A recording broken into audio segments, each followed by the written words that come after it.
Hello, I'm Dr. Radhika Sharma, consultant pulmonologist and assistant professor in Department of Pulmonology, Shadan Institute of Medical Sciences. Today I'll be talking about post-COVID complication. Post-COVID complication means what happens when you're recovering from COVID. As we have a better understanding of the disease, we are also understanding that COVID has long-lasting impact on our health. CDC has come out with a term which is called as post-acute COVID. That means if you have symptoms or abnormalities that are persisting beyond the 4 week of acute illness. What happens is when you start having, once you recover from COVID, after 4 weeks you still have cough, breathlessness, all that is called as post-acute COVID. The other term is chronic COVID. That means if your symptoms are persisting beyond 12 weeks, is called as post-COVID, chronic COVID. And when there is no other diagnosis for the symptoms. How do you manage these symptoms and what are these symptoms? We need a holistic approach to manage these symptoms. First or the foremost is fatigue. Almost 40% of the patient complain of the fatigue. When talking about fatigue, you might be having spells of fatigue. It might last more than 3 months. If it is lasting more than 3 months, it is called as chronic fatigue syndrome. So fatigue can be because of many reasons. If you're not getting enough of sleep, you can have fatigue. If you are not dehydrated, you can have fatigue. If you are anemic, you can have fatigue.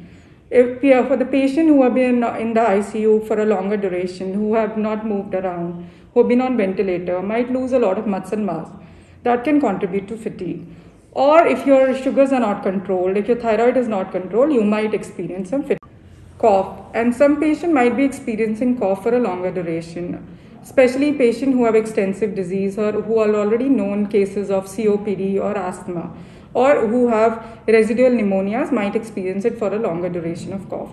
When do you need to worry about this cough is when you start getting when the cough is increasing in intensity, or if you're getting phlegm which is yellow and green in color and you're getting fever with the cough, then you need to reach out to your doctor and tell them that that you are having fever, because that might indicate that you have a secondary infection which might need a course of antibiotic, which will be best decided by your doctor.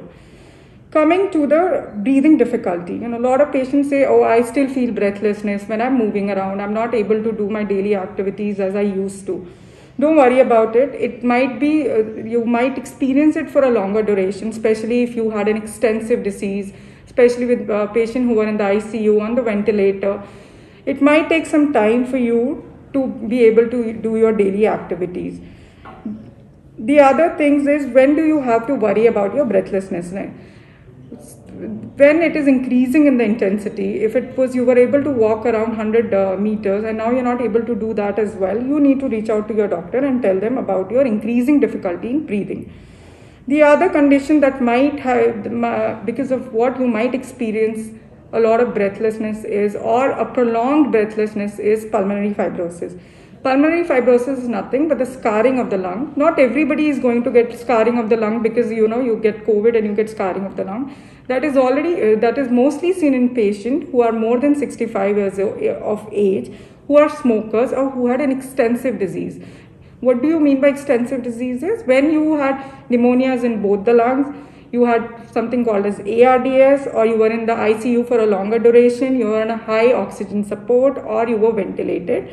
And then you had higher markers, that is, you had higher CRP, ferritin was high. Those are all the risk factors that you might have lung fibrosis.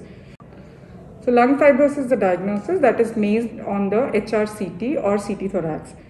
Then coming to the other causes of the breathing difficulties, or that is pulmonary thromboembolism. You have to be specially aware of this. That is when you have increased hypoxia or you had increased breathing problem and you feel there's an hypoxia. If you see the SpO2, your SpO2 has started to fallen, you have chest pain, your heart rates are more, you have tachycardia, that means your heart rate is more than 100 beats per minute, or you are having some hypertension.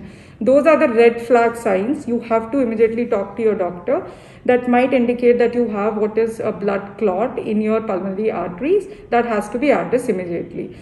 But then said again, it is not that every patient is going to end up in pulmonary thromboembolism or pulmonary fibrosis. It is in a very, very rare cases. So don't panic about it. You just have to be informed about these things. Then a lot of patients also complain about tachycardia, that they say, they have palpitations or tachycardia, they say, that they are aware that their heart is beating really fast. Their heart rate is always more than 100 beats per minute. That will settle, most of the cases, it will settle over time. But only, there can be also because you have tachycardia, because if you are anemic or you are dehydrated, when do you need to worry about these palpitations? But if you have these palpitations, you have chest pain with it, and you feel that you're sweating, your heart rate is irregular, because you need to inform your doctor, because there has been cases of myocarditis or pericarditis or MI post-COVID. So that and you need to reach out to your doctor, and your doctor might ask you to get a 2D echo or ECG with the cardiac markers. Then coming to the brain, what happens to your brain? A lot of patients come and say, we have a problem, which is called as brain fog, which is nothing, but they have difficulty concentrating, they cannot understand, they cannot comprehend, they have memory loss. All this will recover on its own. It doesn't need to be, there's no active intervention needed. Over a time of 3 months, most of the patients recover on their own. And a lot of patients also had anxiety, depression that can be contributed because they were isolated for a longer duration. They were in the ICU for a longer duration. There's no family support. Our families can't come and help us at that point of time. So if you are experiencing, if somebody in the family is experiencing this, please don't dismiss them. If they need help, please reach out to the psychologist or the psychiatrist, and it can be addressed. A lot of patients also say they have loss of smell and taste for a longer duration. There have been cases where patients have loss of smell and taste for 7 months. Nothing has to be done about it. It will come back on its own. It doesn't need any active intervention. Coming to patients complaining of loose stools, nausea, vomiting, they have gastritis. It can be because of the drugs that they've been receiving, corticosteroids or the other antibiotics that they have taken over the course of the disease. They all might be contributing to the nausea, vomiting, which only need the symptomatic treatment. When do you need to worry about all these nausea, vomiting, abdominal pain is in case if you have acute abdomen pain with nausea, with fever, and you also have vomiting with it, then you need to reach out to your doctor and explain him the symptoms, and then you might need an intervention for that. Coming to the fungal infection that everybody has been talking about, I would not be going into the depth, mucormycosis or which has been covered by our ENT and the ophthalmologist surgeons here. So mostly the patient, it can affect the sinuses, it can affect our brain, it can affect our eye, lungs, which is not, you might have some blurred vision or the swelling in one side of the pain, some nasal congestion, or there's a black lesion on your nasal bone. So if you are noticing any of it, please immediately reach out to your doctor, and they will guide you through the proper process. Coming to the management, how do you manage all these complications? First and foremost is your diet. Make sure you are having a well-balanced diet, having carbohydrate, proteins, and fat. Omega-3 fatty acids is also very, very important. Don't eat a large meal. Make sure you're eating small but frequent meals and eating healthy, home-cooked food. When coming to exercise, everybody has been talking about exercise. First and foremost thing is do not extensively exercise. It is not required. If you were able to run 5 kilometers, it's not required that you need to do it right away. Make your pace, do it slowly, don't exert yourself, it's not required, because if you exert yourself, you'll go back into depression again that you're not able to do it. So it's not required. Take one step at a time and start with light exercise, start with yoga for 10 minutes and 20 minutes and increase it. You can also do 6-minute walk test. You can monitor how your progression is on your 6-minute walk test. And if you're able to walk the more than 700 meters, that suggests it's a good, you can track your health with 6-minute walk test. But when you're doing a 6-minute walk test, you have to do it on a flat surface. Don't do it on the staircase. You have to do it on a flat surface, and you can keep a chair in case if you're feeling tired. You can take breaks in between, and you can monitor your 6-minute walk test. Second is sleep is very, very important. Make sure you're getting a good 8 hours of sleep every day, which will help you to recover and cope up with all the COVID side effects faster. Then managing your ongoing diseases. If you have been diagnosed, if you had some pulmonary fibrosis or pulmonary pneumonia, if your doctor have started you on antifibrotic diseases or for bronchodilators, please continue them. Don't stop them, don't overuse them as well. If you use them for the prescribed duration of the time, and talk to your doctor before stopping the medications. Very, very important, it's a cardiac medication. A lot of patients, when they go to the ICU or they come back from the hospital, they don't take the medication they were on, thinking that, it's not required. Please make sure you're continuing your hypertensive medicines, also taking your blood thinners or statins. Do not stop them. Take your insulin on time if you're started on it. Do not stop the insulin once you come home. Insulin have to be stopped when the doctor is asked you to stop. He might ask you to lower the dose or increase the dose depending on your blood sugars. That has to be monitored.